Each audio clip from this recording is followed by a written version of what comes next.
పూరా local. Nalgonda, Khammam, Warangal graduate స్థానం MLC ఎన్నిక షెడ్యూల్ విడుదలైంది.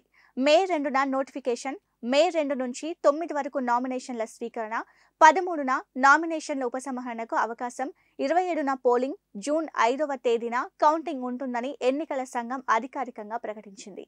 జనగామ నియోజకవర్గం నుంచి పల్లా రాజేశ్వర్ రెడ్డి ఎమ్మెల్యేగా ఎన్నిక కావడంతో తన గ్రాడ్యుయేట్ ఎమ్మెల్సీ పదవికి రాజీనామా చేశారు. దీంతో ఎన్నిక అనివార్యమైంది. కాగా ఇప్పటికే ఎన్నికల సంఘం పట్టభద్రుల ఓటరు నమోదు ప్రక్రియను ప్రారంభించింది. ఓటరు నమోదు కోసం నిర్ణీత షెడ్యూల్ను వెల్లడించి ఓటర్ల నమోదు ప్రక్రియను కూడా పూర్తి చేసింది.